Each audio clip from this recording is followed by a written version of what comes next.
Everyone loves food. So a funny story about, when I was growing up, I used to love homemade food. Okay, so I would refuse to eat at restaurants. I was suspicious about anything that was made, even at my neighbor's house. It had to be made in my house.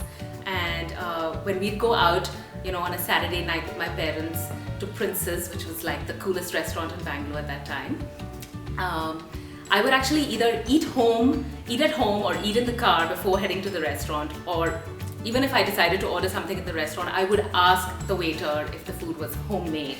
Otherwise, and if he said no, there's no way I would have touched it. Okay, so this was the interesting thing. Before I ate any food, I had to understand which plant it came from. I needed to understand its source.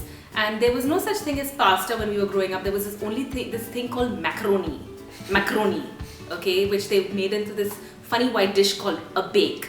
And I never figured out which plant macaroni grew on, so there's no way I would touch it.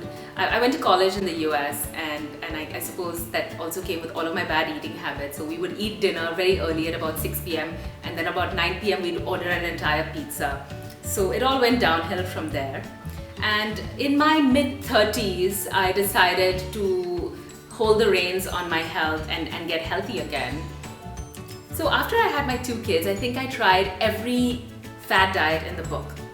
And so in an effort to get healthy, but my weight would just yo-yo, I would lose it all and then gain it all back. And I was sick of doing that again and again. So finally, a couple of years ago, I decided to embark on something that I call the honest weight loss journey.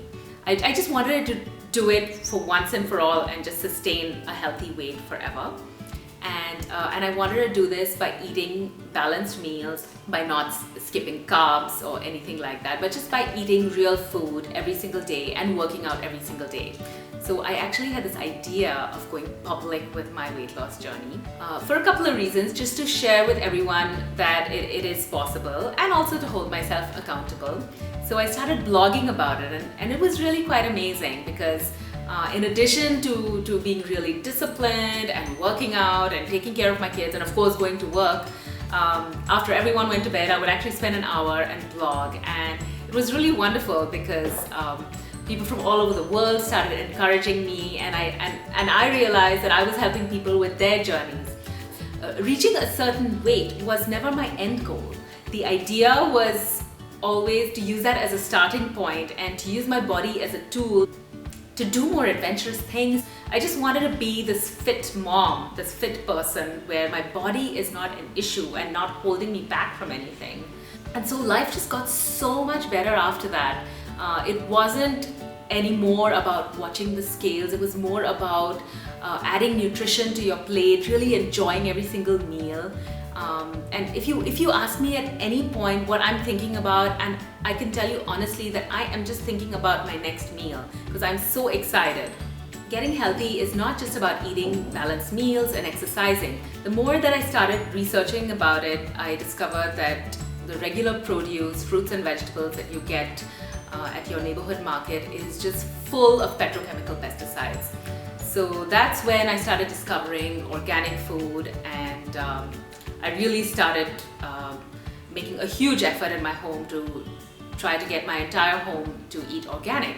And I found it really, really hard to find the produce. We go to a million stores to just fill our pantry every week.